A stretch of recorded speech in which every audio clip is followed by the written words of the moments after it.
So welcome back to another Video Legends, and today I'm at Carrera World and I've got my hands on the latest unreleased Red Bull RB20 Digital 132. So today we're going to take a close look at it. We're going to put it up against its older brother, the historic release Red Bull, and see the differences, and then put it around this incredible track. So enough of me talking, let's check it out.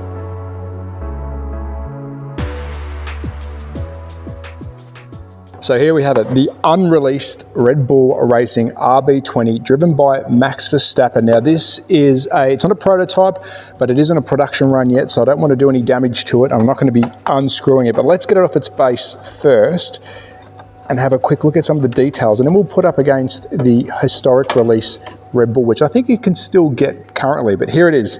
It sits nice on the track. It looks like a current F1 car, and if you can't tell, I'm a huge F1 fan. But let's take a close look at some of the details. Now, it looks good.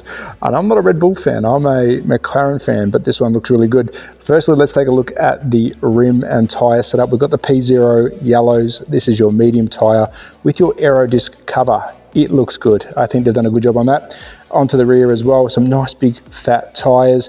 The paint job, I hope it comes through on camera. We've got a bit of matte black here with a break on the matte blue as well, where the Oracle is. It actually looks really good, a nice soft blue.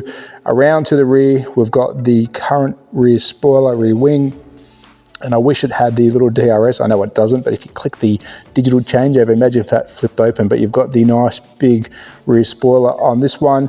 Onto, I was going to say the driver's side, but you know, we're sitting in the center. It is exactly the same. And then of course, we've got the halo, which is when I'm going to bring in the older guy. So we do have the historic release one here, which I think are still available. Check out Carrera's website to see if you can get one of these still.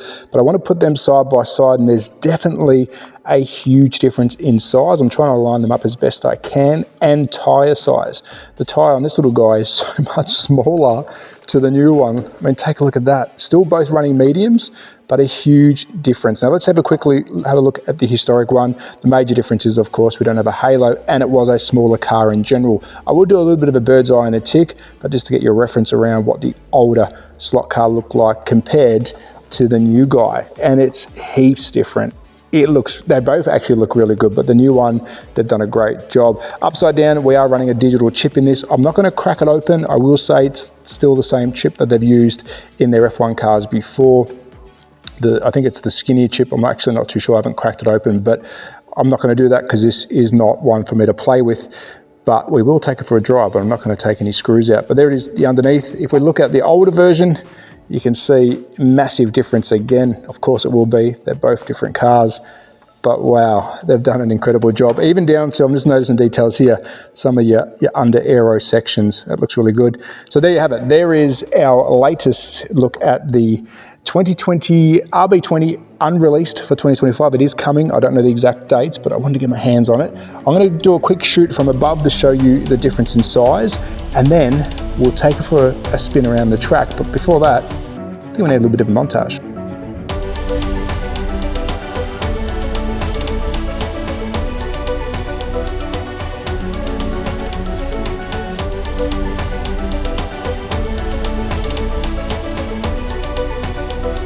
And here is your opportunity to support the channel. If this is the kind of content you like, please consider subscribing, hit that bell icon and the thumbs up. But let's go back to the video.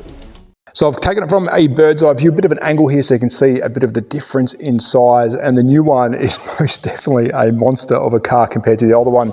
But just to show you a bit of a visual, we can almost rest it on top, and you can see that that front sticks out a bit further, and the actual the wheel distance between the two is definitely bigger on the newer one. But I tell you what, I think they've done a really cracking job with the new one. And again, if you are looking for the historic release versions, I believe they still have some for sale. Check out their website, and this little guy will be coming soon. But that's enough talking.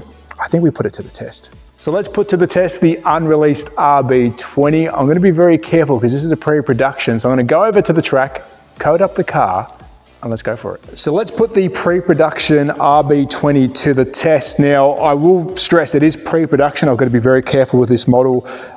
It's not your one off the shelf. And I have given it a quick test run, and the tyres will definitely need a decent sanding, but it's good just to see this thing going around. Again, it is pre-production. We do have the older one. I have coded that as a ghost car. So you will see that zoom around maybe for a lap and then it'll pull into the pits. But let's start it up and let's go easy with the RB20 because I don't want to get in trouble. So let's let the ghost car go and we'll take off after it. Now the rear tyres are definitely slippery, but it's good to see this thing in motion. Release date, I'm not 100% sure when it is released, but it does look very, very good. It's quick. I don't want to damage it. I'm trying not to damage it. The digital function works on it. It has got a chip installed, allowing me to change lanes. And there you go, we've got our ghost car. He's had enough. He's put into the pits with a big drift by the RB20. I'm very tempted to go grab the sander and sand the rear tyres, but I don't want to touch it. I don't want to play with it. I've been told not to open it up. I'm lucky enough to drive it. Now this isn't a prototype, but it is a pre-production, so I've still got to be very careful. A lot of work is still being done on it. Let's go for 2 more laps. Very slippery in the rear end, but it's actually doing better than I did before, so it's good. Let's quickly change lanes. Oh, almost lost control. No changing lanes there. 1 more lap. Let's bring it home. Let's get some digital function going. There we go. Yes, over the bridge. Can we do it over the bridge? Yes, we can. And let's bring it on home. And there it is. Driving a pre-production car, I've never been so nervous. I was a bit worried about damaging it. Of course, the tyres can be sanded. This isn't what you're getting on the shelf. Of course, again, pre-production, but you can kind of get the gist of how this thing is going to go. Very surprised at how well the old one went, but that's been around for a long time. Really cool car, but stay tuned. You will see the RB20 for sale very soon.